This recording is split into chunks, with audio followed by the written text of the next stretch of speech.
इंसान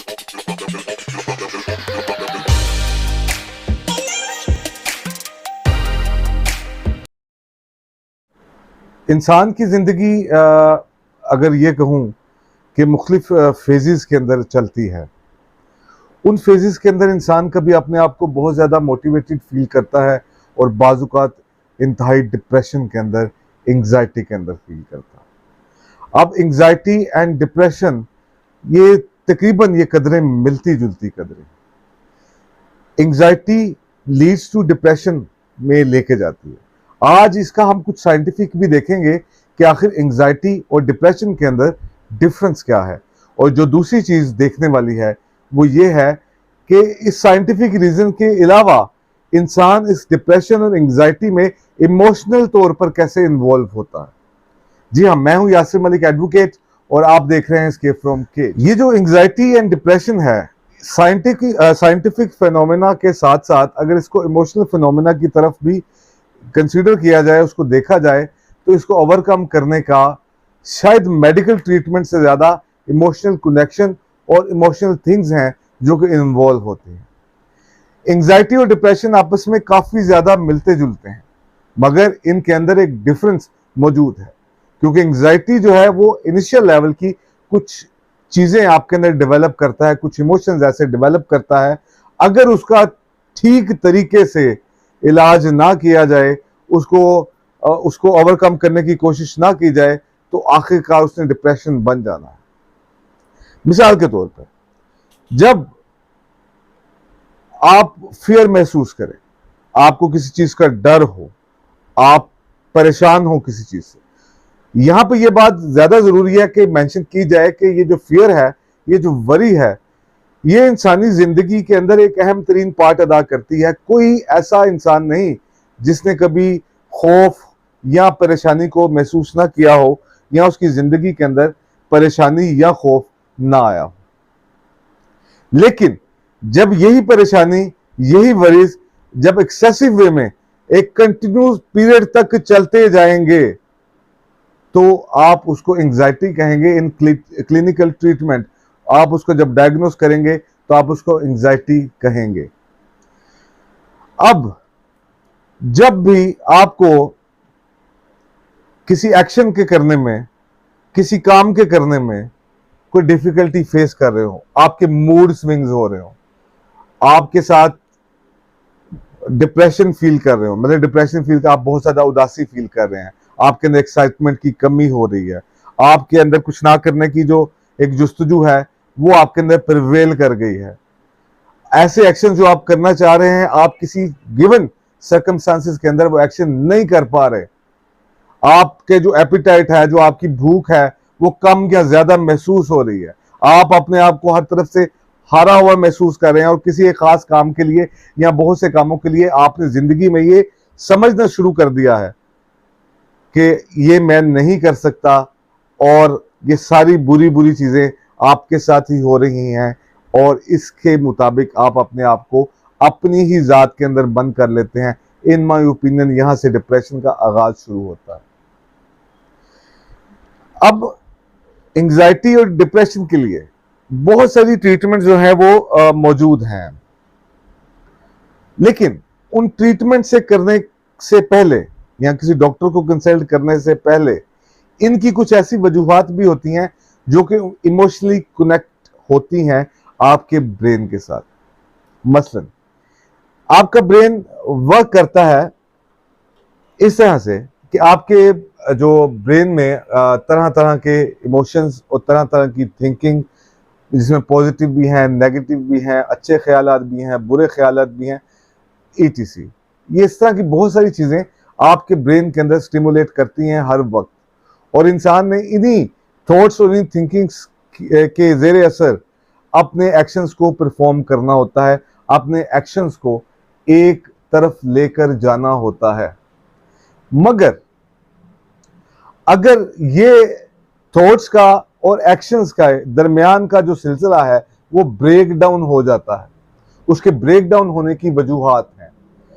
कुछ कामों में, जैसा कि हम अक्सर जब किसी मोटिवेशनल स्पीकर या वीडियोस को वो देखते हैं, आमतौर पे ये कहा जाता है कि तकरीबन 80 to 90% लोग इस दुनिया के अंदर ऐसे मौजूद हैं जिनके पास फियर फैक्टर मौजूद रहता है। वो नाकामी के खौफ से अपनी सारी जिंदगी एक आम सी जिंदगी गुजार देते हैं। लेकिन अगर कोई शख्स उसी फियर फैक्टर को रिमूव कर दे अपनी जात से एंड देन वो आगे की तरफ बढ़े, तो वो एक कामयाबी एक ना एक दिन उसका हसूल अपने लिए मुमकिन बना लेता है। किसी भी काम की मुसलसल खौफ रहना वो आपकी परफॉर्मेंस के ऊपर असरअंदाज करता है कि आप उसको परफॉर्म कैसे करते हैं। और यही शायद एंग्जाइटी है। एंग्जाइटी स्टूडेंट्स अपने एग्जाम्स के दौर में भी उनके एंग्जाइटी फील करते हैं। ये सिचुएशनल एंग्जाइटी है। कभी आप किसी खतरे में हैं तो आप एक एंग्जाइटी फील करेंगे, आप एंग्जाइटी प्रिवेल करेगी, फियर्स आएंगे, लेकिन वो सिचुएशनल है, वो वक्ती तौर पे। इसे हम आमतौर पर सिचुएशनल एंग्जाइटी कहते हैं। And then depression. डिप्रेशन भी मूड स्विंग्स हैं। इंसानी जो दिमाग है वो एक टाइम पे कई तरह की सोचें अपने अंदर लिए फिरता है। उन सोचों का जब आपस में कंट्रास्ट किया जाता है तो बाज़ औक़ात आपका ब्रेन उस कंट्रास्ट को हैंडल नहीं कर पाता। जब नेगेटिविटी आपके ब्रेन के अंदर ज्यादा प्रिवेल कर जाती है तब डिप्रेशन अपनी पीक के ऊपर चलता है।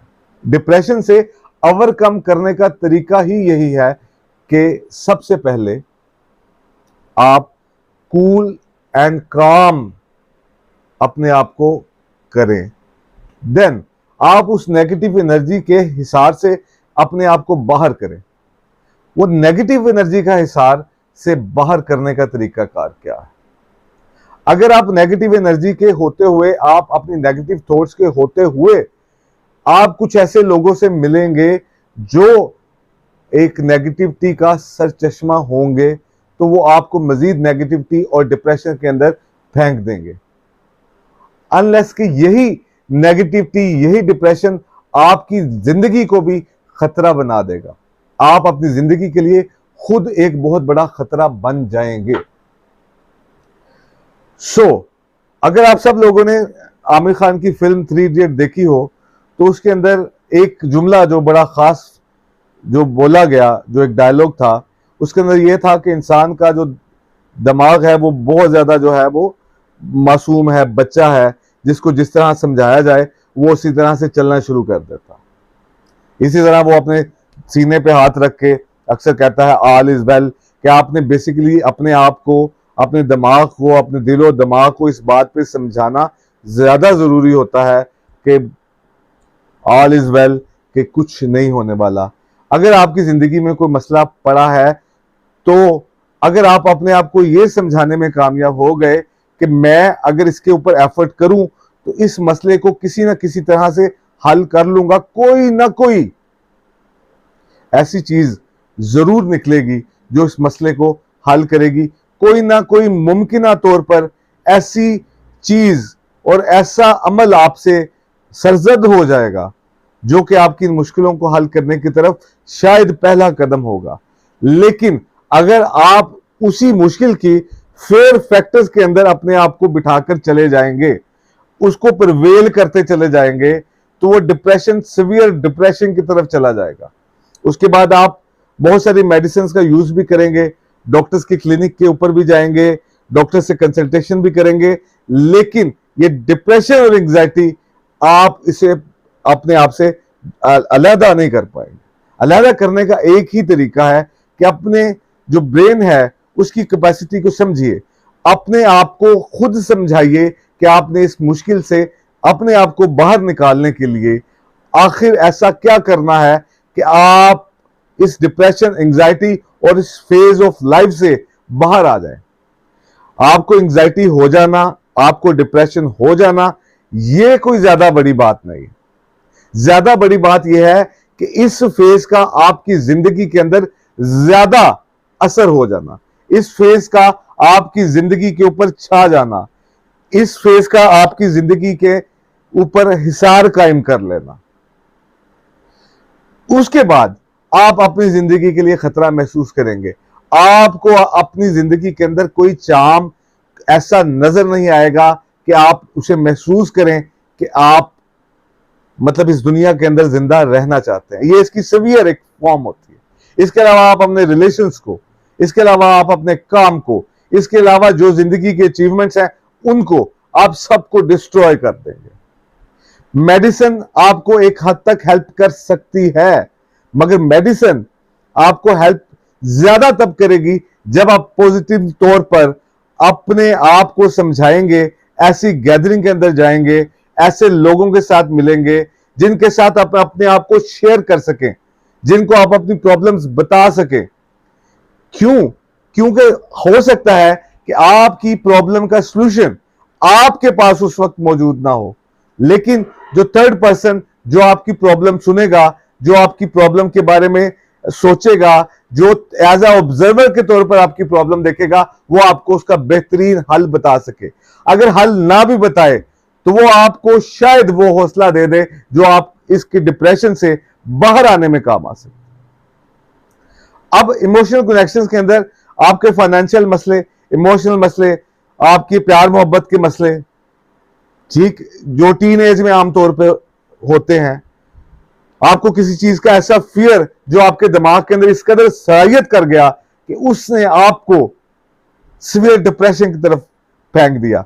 और जब आप सीवियर डिप्रेशन की तरफ चले जाएंगे तो फिर आपके पास उसके सोचने के लिए, रोने के लिए, डरने के अलावा आपके पास कुछ नहीं है। लेकिन आपके पास जो चीज नहीं होगी वो सिर्फ उस चीज का, उस मसले का सॉल्यूशन नहीं होगा। आपके साथ अगर इमोशनल मसले हैं, रिलेशंस में कोई मसले हैं, तो आप उस मसलों को बातचीत के जरिए हल करने की कोशिश कीजिए। आप अपने ही दिमाग के अंदर उसको ये मत सोचिए, उसको इतना बड़ा हवा और इतना बड़ा मत बना लीजिए कि आप सीवियर डिप्रेशन की तरफ चले जाएं। जिंदगी में आपको आपसे अच्छा कोई नहीं समझ सकता। जिंदगी में आप अपने आप को अपने से ज्यादा अच्छा नहीं समझा सकते। जिंदगी में कोई दूसरा आके आपको वो हौसला नहीं दे सकता जो हौसला आप अपने आप को दे सकते हैं। सिर्फ समझने की देर है, सिर्फ अपने आप को समझाने की कोशिश करनी है कि ये मसला आपके इंटेलेक्ट से बड़ा नहीं है, आपकी जहानत से बड़ा नहीं है। अल्लाह ताला ने आपको बहुत सारी ऐसी क्वालिटीज से नवाजा है जो क्वालिटीज किसी और में नहीं है। अल्लाह ताला ने आपको ऐसी बहुत सारी चीजों से नवाजा है जिनकी मदद से आप उन प्रॉब्लम्स को सॉल्व कर सकते हैं। अगर आपके अंदर चंद कमियां हैं, बीइंग अ इंसान, अगर आप ये कहें कि आप में कोई कमी मौजूद नहीं है तो ऐसा मुमकिन नहीं है। कुछ आपके पास स्ट्रॉन्ग पॉइंट्स आपकी जिंदगी के अंदर हैं, कुछ आपकी जिंदगी के अंदर नेगेटिव पॉइंट्स भी आएंगे, वीक पॉइंट्स भी आएंगे, लेकिन उन वीक पॉइंट्स को इतना बड़ा हवा बना के वो जो आपके अंदर कुछ स्ट्रेंथ्स और स्ट्रॉन्ग पॉइंट्स हैं, आप काइंडली उसको अपने से दूर मत कीजिए, उसको भी as a weaker part of your life ना शामिल कर लीजिएगा। दुनिया में कोई इंसान ऐसा नहीं जिसके पास कोई क्वालिटी नहीं, और वही क्वालिटी और वही स्ट्रॉन्ग पॉइंट आपको इस डिप्रेशन, एंजाइटी से बहुत ज्यादा दूर लेके जाएंगे। क्योंकि जब आप अपनी स्ट्रेंथ्स को और अपनी वीकनेस को समझेंगे तो सोल्यूशन आपके अपने सामने मौजूद रहेगा। वही सोल्यूशन जो आपको जिंदगी में तमाम मुश्किलों से बाहर करने में काम आएगा, वही सोल्यूशन जो आपको जिंदगी के नए होराइजन देगा, और वही सोल्यूशन जो जिंदगी में आपको सक्सेस देगा। और ये सोल्यूशन मुमकिन है जब आपको आपकी स्ट्रेंथ्स और आपकी वीकनेस का पता हो। और मेरे इस माशरे में, इस दुनिया के अंदर बहुत कम लोग हैं जिनको अपनी स्ट्रेंथ्स और अपनी वीकनेस का पता। हम उसको ढूंढने की कोशिश नहीं करते। मैं अपने तई अपने अंदर बहुत सारी खराबियां पैदा करता हूं, यानी उनको बारे में उसका इदराक करता हूं, लेकिन मुझे कभी किसी ने आके ये नहीं बताया कि मेरे अंदर ये क्वालिटीज हैं, और मैंने खुद भी कभी ये ढूंढने की कोशिश नहीं की होगी कि मेरे अंदर ये प्रॉब्लम्स हैं, मुझे इससे ओवरकम करना है, मुझे इससे दूर जाना है, मुझे इन सबको छोड़ के दूर जाना है। क्यों दूर जाना है? इस वजह से दूर जाना है कि मैं अपनी जिंदगी को सक्सेस की तरफ गामजन कर सकूं, मैं अपनी जिंदगी के इस डिप्रेशन और एंजाइटी के फेज से बाहर जा सकूं, और मैं अपनी जिंदगी के बेटरमेंट के लिए कुछ कर सकूं, मैं आम आदमी से किसी खास आदमी की तरफ जा सकूं, मैं कोई ख्वाब देख सकूं। और ख्वाब भी आप तब देखेंगे जब आपको अपनी स्ट्रॉन्ग पॉइंट्स का पता होगा, जब आपको अपनी वीकनेस के बारे में पता होगा, वीकनेस को कम कैसे करना है और स्ट्रॉन्ग पॉइंट्स को इनहांस कैसे करना है, ये जान लीजिए, ये डिप्रेशन और एंजाइटी का फेज आप खुद दूर कर लेंगे अपने आप से, आप इन मसलों को खुद हल कर लेंगे। लेकिन इसके बावजूद हम एक डिप्रेसिंग फेज के अंदर, एक एंजाइटी के अंदर चले जाते हैं। जॉब के मसले, रिलेशंस के मसले, ब्ला ब्ला ब्ला, ना जाने कितनी बातें हैं, लेकिन हम उनका सोल्यूशन नहीं निकाल पाते। अपने आप को जानिए, जब आप अपने आप को जान लेंगे तो ये फेज आपकी जिंदगी से बाहर हो जाएगा। इसके साथ ही मुझे इजाजत दीजिए। अल्लाह हाफिज।